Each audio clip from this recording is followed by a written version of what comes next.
What is up, Tinder Ellas and Tinder fellas? It is Chris here coming at you with a Tinder review. Now, for those of you who are not aware, Tinder review is where I pray to the Tinder gods. They rain Tinder messages upon my body. But just let it be known that I am anointed by the Tinder gods to provide you this service and really get the name out there of this little known app called Tinder and other related apps that are in the community, providing just excellent human beings interacting with each other. With that being said, let's get to our first message. So jumping straight into it, the first one we've got comes from an Emma. As you can see here, I'll put it up on screen at the moment. But you can get the gist pretty quickly. As you can see in this one, obviously the gentleman here has had some kind of profound religious experience, which, I mean, good on him. It's great to see that Tinder is you know, broadening people's horizons. He's obviously had a very deep and 2-day long reflection on what's going on with his life, and he's decided to become Catholic. So I can really only give this 9 Virgin Marys out of 10. Righto, on to the next one. So we've got here Elena, who is, I'll just pop that on screen now. We've got a typical 2 truths and a lie play, which, I mean, does tend to work. You know, it's a little bit of a risky move in terms of alienating people, but why not? Icebreaker. And we're breaking it down here. She's either pregnant, she's born in Europe, or she met Kanye. I mean, tough pick really. I think you can see that the tells there that she's probably not pregnant on Tinder, but I mean, this could be a risky play, and there's some thirsty dudes out there, so that could be real, but I'd probably guess pregnant too. So the gentleman does in fact guess that she is not pregnant, calls her bluff on that. You know, a bit of bluff pregnancy is all fun and games, and then is in fact correct, and then does a full reversal of this situation with a want to change that, which, like, bam, bam, bam, you know, that was fast, my man, and I will totally pay that. I give that for both the icebreaker, we've got the bluff pregnancy, and we've got a full reversal of the situation and thinking on your feet with some sharp ass wit. So I will give that 4 out of 5 Kanyes. On to the next one. We've got here one from an anonymous source. Because this person has chosen to be anonymous, we'll give them a fully anonymous name, Dick Van Dyke. In this case, Dick Van Dyke has ignored a very fundamental rule of Tinder. The fact that if you ever get super liked by a woman, the rule is guaranteed 100%. Rule is, and there is no exception to this rule, do not question me on it, I am the authority on Tinder. If a woman super likes you on Tinder, she's done it by accident or a friend stole her phone. I have not seen any and I will not take any questions on this issue. It's 100% legitimate. The rule is law. Put it down as the first commandment of Tinder. Dick Van Dyke, ignoring this rule, this is my first super like, how often do you give them out? Which, I mean, you know, that's, we'll cut him slack. He might be new to this, he might not know the laws of Tinder. You know, pray to the Tinder gods that this could work, maybe at a long shot. She does respond, so, I mean, in this case, does respond, my friend took my phone and made this, lol. So, this is evidence, Tinder gods be praised, that the commandments of Tinder are in fact legitimate. They, the Tinder gods can move in very mysterious ways, and unfortunately Dick Van Dyke has found this out the hard way. In this case, we're dealing with a flagrant disregard for the commandments of Tinder. I can only award Dick Van Dyke 1 accidental super like out of 10 in this regard. to pay tribute to the Tinder gods. Their names be blessed. Praise be to the Tinder gods. Right, on to the next one, guys.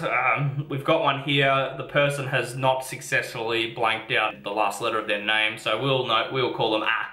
So Ah is, I assume, the woman in this situation, even though she has broken the second Tinder commandment, which is that the men generally message first.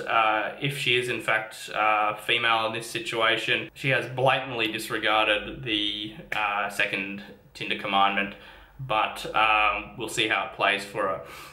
So we've got here, she starts with what's fun.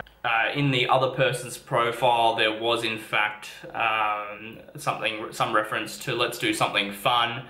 She comes back with a what's fun, which, yeah, perfectly normal question. In fact, that question, is showing that you read the profile, which I'm very impressed with, and that there will get you some extra points that I would normally not give for this. So we go down the list here. We've got, do I really have to spell it out for you? It starts with S and ends with an X. Now, this is a Venn diagram of two types of jokes that are used on Tinder. First type of joke is dad jokes, and the second type is sexual jokes. So here we're going for a sexual dad joke, which, I mean, sexual dads, like, they're perfect. Like, the overlap is quite strong there, and you've got that sweet spot in the middle.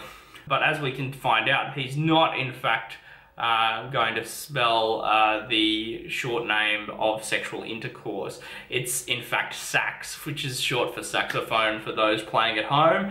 And in fact, he is a huge fan of jazz. I'll pay that one. I'll pay it. I'll even slow the clap down. I don't know if I get much slower, but I mean, that's pretty good. However, for whatever reason, he has not picked his audience well. She responds with a pretty flat okay. So we've got here a classic situation where Ah has not paid respect to a sexual dad joke, which indicates to me that, mate, you've probably dodged a bullet here. Your wit and charm has probably exceeded the situation, and I wish you the best of luck. I will send you away with 4 out of 5 saxophone reeds, so I hope that they will comfort you in your time of sorrow and devastation at the loss of Ah. So the next one up we have is from an Erin, and I assume that the other person's name is Jacob, because we have been given the insight in this case that we have a Jacob on the other end here. And Jacob in fact sends a message, what do you call a cow without legs? Now you already know here that leading in with a joke, solid tactic in Tinder language. It usually prompts some kind of response. In this case, he gets a solid I don't know in abbreviated form, which, I mean, who's got the time to type that out? So, yep, I don't know, it's coming straight back. And then we've got here ground beef. Now, I'm going to go out on a leg here. I'm going to assume here that Jacob probably did a little bit of detective work. I'm going to also potentially assume that it may have been on Erin's profile that she was a vegetarian or vegan or something of that caliber, because her response is a "that's not fucking funny, Jacob." And I mean, it is pretty funny. Like, jokes are all subjective, don't get me wrong, but I can't think that Erin would be that confident to say that this joke is not funny to anyone. Like, you can't make such bold claims on Tinder. Like, we're trying to get this platform taken seriously, guys. So don't go trashing people's jokes on Tinder if you want the platform to be seen as a serious contender for App of the Year. So she didn't appreciate the ground beef joke, but Jacob, I'm going to suggest here that you may have done some detective work, which I can only applaud. Finding out more about people is, in fact, what Tinder's all about. It's about broadening your own experiences, meeting different people with different values to yourself, and really questioning your own beliefs and morals. That is in fact the primary objective of Tinder and nothing else. I'll have to take points off just because of not having enough time to write "I don't know." Does take this overall message down a couple of points. We've also got a bit of swearing in this one, and I mean profanity. Come on, Aaron, like, it's Tinder. This is a good, clean, wholesome experience, and by swearing you're bringing it down a peg. So I'm going to take off a point for that, a point for the "I don't know," and I'll probably take off another point as well just because I can. So we've got here 7 out of 10 legless cows.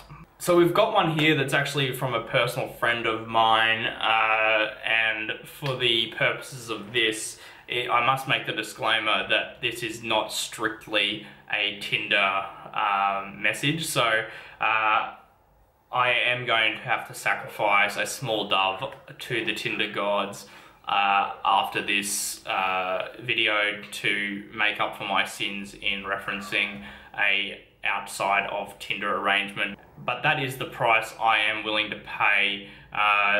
Again, whilst this wasn't strictly Tinder related, it did come from a guy adding this person, my friend, on Instagram, finding her on Tinder. What you guys probably didn't realize, and I'm glad I'm bringing this to your attention, is that after LinkedIn, Tinder is actually the #1 hiring app in Australia. And so, as you can see here by the message received on Instagram, we've got a "Oi, do you want a job?" Which is a great way to request a job interview with a prospect. If you are not using this terminology, "Oi, you want a job," you with the letter U specifically. If you don't do that, you will probably not get the prospects that you deserve. So we follow that straight up with a laugh crying emoji because that makes a lot of sense. After offering somebody a job, I am often crying so hard that tears are streaming from my face. I cannot paint that picture, and Oz Curdy, as his name is in fact painting this picture so well. So my friend responds with, "Haha, yeah, you're gonna hire me," which, you know, is a natural question here. "Yeah, for real, ha ha ha," which, I mean, you know, yeah, for real, ha ha ha, like that fills you with confidence that this is real. After I say a real statement, I laugh uncontrollably, ha ha ha. So what we have here is really Oz Curdy, you know, going on to say that working at a kebab shop serving customers is in fact the job being pitched here. I've blurred this part of the message, but we've got the location of the job, which is local to the area, which is great. And then you've also got a "Are you interested?" Well, not even an "Are you interested?", just a "You interested?" Oz Curdy really has made her an offer that she can't refuse. And I'm happy to say that she has started working at the kebab shop just because of this message. And this really proves the point that Tinder is in fact the I think it should be the #1 hiring app in Australia. Really, when you get down to it, if you can't put your qualifications in a small bio box and 5 professional photos in a line that would impress an employer like Oz Curdy here, then really you are failing at your Tinder game. And in my opinion, a super like equals instant hiring, and a right swipe equals you know, that you are interested in their prospected position, or you're interested in hiring that person. So, sorry guys, talking about that kebab shop has overheated my camera because of how hot that reference was. So I'm going to go quickly to the last message for the day, then wrap out this episode. Righto guys, I'll round out this episode with a Tinder exchange from a gentleman who is probably of the Asian persuasion, I assume. The subtitle on this on Reddit was about him being Asian and being super liked by a hot white female. So I'll pause for a minute here to give this gentleman a name, because I think all, some heroes need names in this situation. So let's call him the most Asian name I can think of, Edward. So Edward here has really gone for an approach where asking a question that could be a legitimate question, but is in fact the setup for the punchline. So Edward, in this case, I think has just delivered a little one of these, like a little spicy pizza sort of an approach here. He's led with a question that the woman might be thinking, Taylor in this case, might be thinking, wow, I must have left something off my profile, or potentially there's been some kind of mistake or something. So she comes back with a what. Now the what, you probably already set up here that she's not too impressed by this whole situation, but I mean, give her the benefit of the doubt, she's responded. And now Edward here, paying homage to the Tinder gods, is referencing the first Tinder commandment, which we've mentioned in this episode, being that if a female super likes you on Tinder, it is an accident or a friend has stolen her phone. So in this case, super likes are accidents, or I have yellow fever. So he's hit back here. Mate, if this didn't line you up with about 50 dates with Taylor, I am horrified on your behalf. I think that you really are the hero that we need and deserve, and I'm going to call you the Tinder fella for the day. So again, hats off. I'm going to go get a hat so I can take it off to you, Edward. So I've got my hat here, and hats off to you, Edward. That was just absolutely fantastic. You are the Tinder fella of the day. I absolutely just applaud your effort here, and best of luck with the wedding to Taylor that's coming up, because it would have had to have resulted in her instantly proposing, if not after the first date. Thanks for watching. That's it for this episode. If you thought that this video was praiseworthy to the Tinder gods, please click that like button. If you thought that it was blasphemous and an absolute abrogation to the Tinder gods, give it a thumbs down. Comment and favorite the video if you can, and that will get more people educated as to the newest and best hiring app, being Tinder. Lastly, if you want to be the Tinder Ella or Tinder fella for the next episode, leave me a comment down below with your best Tinder experience, and I will feature it at the end of the next video. Okay guys, take a moment to praise the Tinder gods, and may your matches be plentiful.